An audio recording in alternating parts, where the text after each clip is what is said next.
Hello everyone, it's Rocky Nash live in Las Vegas, and we are going to do a quick little recap for our live stream best practices so that you can go live like a pro the first time.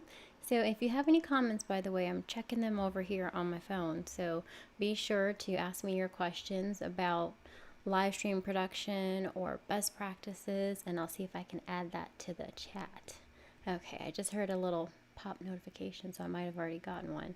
But let's just get started right away. I'm a live stream producer. I started with my mobile phone and just walking around Las Vegas showing you the best our city has to offer. And then from there, I moved on to a webcam onto a computer. And then I beta tested several apps that are now popular to improve the user interface and make it more friendly for new users of Livestream. And now that I am in professional live production, I'm building my own little home studio so that I can help clients and users like you to learn how to tell their story, sell a product, promote their business online using Livestream. If you have any questions about that, you could always learn more about it on my website. It's actually rockynash.com, so it's just my name. But let's get right to it because that's why you came here. So make sure you get your paper, your pen, or your phone. Open up the note app, whatever you do to take notes so that you can just take these basic tips to improve your next live stream. All right, just for a brief little break, and then we're going to get right into it.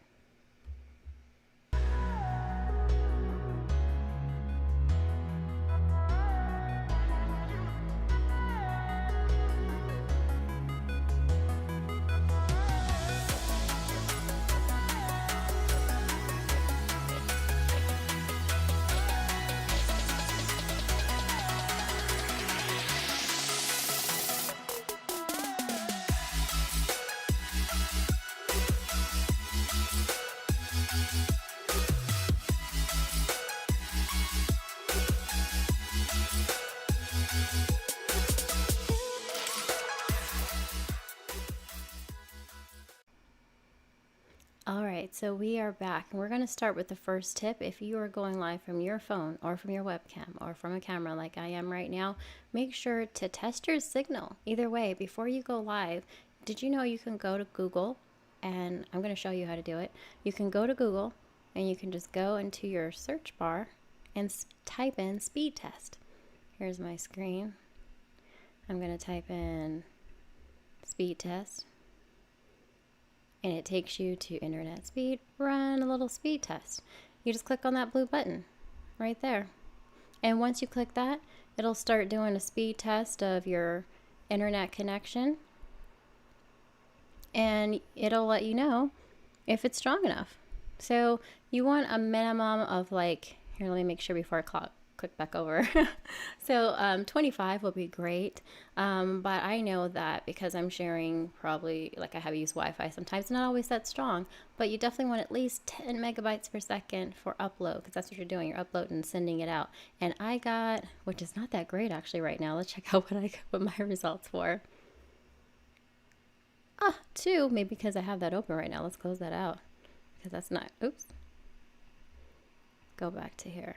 It was 10 a second ago, so let me close that out so that it won't just pull from weaken my signal right here. Hi, say hi in the comments. And don't worry, if I miss you, I will say hi and right after the broadcast ends. So that was my first tip. Before you go live, test your signal.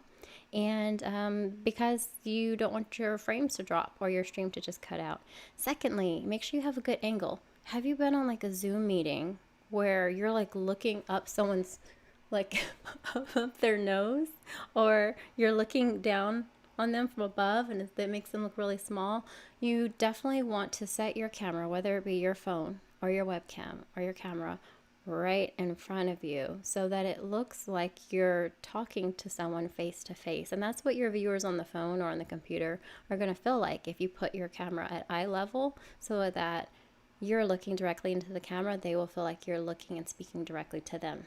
Makes sense, right? I'm actually opening up the app again so I can check for your comments. But that's really important. So definitely don't have your phone too low.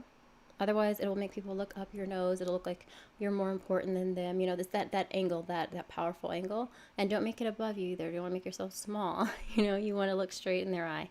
That's just so, number one, test your signal. Number two, make sure that you have a good camera angle. And then really important as well is clean audio. I hope I'm not too loud right now, but I was on a stream earlier with live streaming pros. They are experts of building out those custom pro studios in home or in office. And they did a stream review for my live stream here on YouTube. And David said, there's David and Loria, and said, you know, I couldn't hear you really well. And people have different levels in their voice, different bass, and maybe you're not, you know, loud enough. So I'm a soft spoken, so I boosted the audio today, so hopefully it's even clearer. That was a really good tip. Thanks for that, David. So make sure your audio is clear. Make sure you tell people you're about to go live so that they're not making noise. If you have a window open, close it so we don't hear how busy it is outside and there's no traffic. If you have an air conditioner, set it so that it's not blowing loudly when you're live, or air purifier like I do sitting right here. Make sure that that's off so that you're not hearing that fan. It's already, if you have a Mac like me, the computer is already working hard enough to run different programs, so you definitely don't want that extra fan noise from your computer either. Another tip, I made a little list for you. Also for the audio, I have in little headphones. You see this? So noise canceling headphones would be great if you're going to have a guest, because if you have a guest, or like you can interview people here on Ecamm. I'm using Ecamm software. That's how I did those overlays and program my different scenes. You could use OBS, StreamYard, all these other programs, but I really love Ecamm for its ease of use for my Mac. And regarding if you have a guest, if they don't have headphones on, and sometimes they're talking really loud, and they have the audio on their computer up or their phone, you get this feedback and it sounds like an echo. So make sure if you could both wear headphones, like I can hear myself speaking, to know that you're definitely hearing audio. Like, that's really important. And if they have headphones in, they can hear you better, and it cancels out noise around them. So that improves your audio. All of this gear, by the way, everything I use from not the ocean, that was extra. But everything from the green screen to my lighting to the computer I use, the microphone, and these earphones, everything is on kit.com. It's not .com, it's kit.co. So it's kit.co/Rocky Nash Live, and all of that's in the description below if you want to know what I use personally. But you can keep it simple. Anything from a phone to a webcam to a camera, I'm telling you everything that I've ever used. Good lighting is important, and it doesn't have to cost a lot. Yes, right now I have an Elgato key light and a little tiny bowling light right here to give a warm light to make it look like the sun, but that one's a little pocket light, and the one in front of me is the Elgato key light that a lot of people use for gaming. But you don't need that. You could simply sit in front of a window. A window, God's light, gives a beautiful soft box lighting if you just sit in front of a window, meaning the light is shining onto your face. You'd never want to put a bright light behind you. I often see people on Zoom interviews, even on the news, and like, they have a window behind them, and what happens is the camera or their phone is going to balance the lighting out for what it's seeing. And if it's looking at you and there's a bright light behind you, it's going to lower the XO behind you, because then you'll turn into a silhouette. You want the camera to balance the lighting that's shining on your face. It's looking right at you. So definitely have a lamp or a pocket light or just a window right in front of you. Another tip, we went through signal.